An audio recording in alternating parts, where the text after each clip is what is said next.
Hello ladies and gentlemen, and welcome again to Randomised Gaming. I am your host for this video and my name is Random Gamer Riven. So today we have another first impressions indie video, and today, as the name of the game would suggest, Coffee Crisis, we are looking at a coffee barista themed game. Well, it's themed, it's not a coffee and barista make your own sort of simulator. No, this is a scrolling beat 'em up where we play as two baristas named Nick and Ashley and effectively have to save the world from invading aliens. And it was developed by Mega Cat Studio, and we are looking at the PC Steam version, but it's also available on Sega Mega Drive Genesis, and it's just come out on Xbox One as well, and I believe it's also releasing in the future on Nintendo Switch and PlayStation 4. And in the full interest of disclosure, I should say that Mega Cat Studios kindly provided us with a Steam key for us to look at this game in this indie first impressions video. However, Randomised Gaming do maintain full creative control over the video and its content. So I'm going to condense this video down into a quick 10-minute pros and cons summary, and also do a raw gameplay video just to tighten things up with the first impressions series. As you can see from the art style, it's very much a classic pixel look.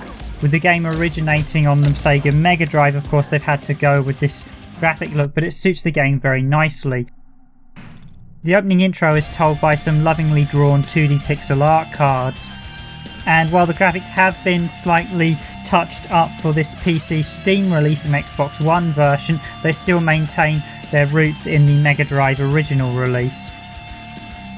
Animation is solid and fluid, but at the same time it does maintain that sort of 90s arcade scrolling beat 'em up look like that you'd have seen in the Turtles arcade and the Simpsons one from Konami, or many games like Capcom's Final Fight series, or of course Sega's own Streets of Rage series. If I have one fault, it's the size of the sprites are a little bit small for my liking, but they're about on par with the original Streets of Rage or a touch bigger, and that's merely a personal opinion by me. There's a wealth of enemies quickly thrown at you in the game to give you plenty of variety, and while I do find the old woman and old man alien enemies a little bit strange to look at and fight, most of them are very in keeping with the game. There's a huge variety in enemies, and you'll quickly need to learn which enemies are going to fight you at range and which enemies will fight you at close combat.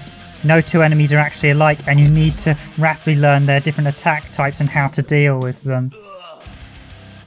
As for the controls for Coffee Crisis, they are very tight, responsive and well put together, which is just what you want for this type of game. One criticism is the lack of moveset. You only primarily have an attack button, a jump button, a grapple and throw button to pick up objects and grab enemies, and also you have a special attack button which drains health. There isn't a huge variety of combo moves available in Coffee Crisis, but then it doesn't really need it. Probably my only main grumble is the fact that the game does include a rumble feature, and as far as I can tell there's no way to turn it off from the options given in the game. The game also has a variety of different options to choose from 4 difficulties and a special modifier mode that randomises up the game, so no two playthroughs are exactly the same. That said, the modifiers are designed for experienced players only, as having switched them on myself to experiment with them, I found they rapidly unbalance the game in some fights, making them very, very hard to win. That said, the option menu could be a bit more clear with descriptions of some of the options, as it's not quite clear what everything does from the get-go. Some features like the Alien Cries option also appears locked out at present until you've finished the game. One nostalgic feature I really wish this game didn't include was a password system. Now I realise this might be a feature left over from the Mega Drive version, but the fact they didn't implement a full save feature is somewhat annoying, as increasingly I found it rather irksome to have to remember the passcode to restart the level I'd previously been fighting on. It's one of those features that I'm glad died out in the mid-90s, and I don't really feel it has much of a place here in modern games. Gameplay wise, Coffee Crisis is your classic scrolling beat 'em up. Walk up to an enemy and punch them down. That's effectively the gameplay. It is timeless and it's easy to pick up and play. Coffee Crisis itself does have quite a tough difficulty, and I did feel the first level threw too many enemies at you too quickly for inexperienced players. It's fair to say even I failed to finish the first major level the first time I played the game. so my years of genre experience did little to help me. One criticism I did have is with the collision on the Y planes. While the X plane combat seems pretty much spot on the Y planes I did feel it was too easy to take damage from attacks that were too far below you or too far above you. The same with you as the player. It feels like Y planes need to be brought in a little bit. There were a couple of times I saw enemies attack from quite a way below me and it didn't feel like the attack should have hit, but it did hit, and I think this needs adjustment. Partly as this makes fighting crowds of enemies extremely difficult, and in the end I resorted to basically much using hit and run tactics such as fly kicks, jumping in and jumping out, as I found trying to do combo attacks in a series of punches would rapidly lead you to taking a lot of damage and getting you killed fairly swiftly. The other slight issue I had is with the stun lock system. There isn't really one in play in terms of close combat, and usually in these type of scrolling beat 'em ups you'd be able to stun an enemy to do like a 3-hit, 4-hit combo, knock them to the ground, then they can get up and attack you again, and usually when you're doing those combos you're primarily vulnerable from attacks from other enemies. In this, sometimes you could start a combo and then the enemy would just retaliate. There was no warning or anything, and it just seemed an issue that the stun lock wasn't working correctly. Attacking enemies from behind, for example, I saw a couple of times they'd just turn and suddenly hit me as if they weren't taking any damage despite the fact I was issuing multiple blows on them. This didn't feel right, and also made the game very tricky from when and where perspective you had to attack enemies, as again I felt you had to resort to jumping in, jumping out attacks, as just doing consistent blows would result in you taking too much damage too quickly. One key feature I'm glad to see is included in this scrolling beat 'em up is 2-player co-op, and it's always great to play these type of games with friends. Admittedly, I found the game was actually better suited to playing in 2 players than it was 1 player, as it rapidly reduced the difficulty. One of the real highlights for Coffee Crisis while I was playing it was the techno style soundtrack that very much reminded me of Streets of Rage.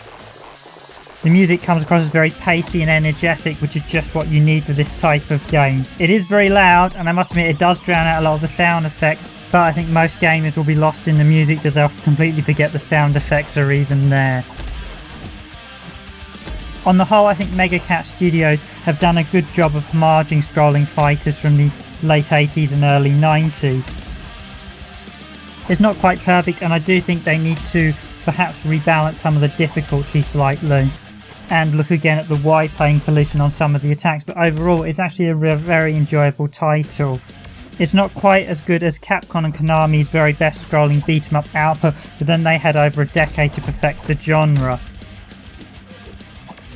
If Mega Cat Studios do a follow-up, certainly I would like to see alternative routes within each level, and I'd like to see a touch more variety in the background. I think a few levels, such as the rainy one on the bridge, while it looks really nice, the level drags on a touch too long and needs a bit more variety. Perhaps you could have gone into a car park or somewhere, moved some cars or something. There just needs to be a touch more variety and alternative routes, and perhaps in the shopping thing you could have gone through into a few of the shops as well, just to give it a touch more variety.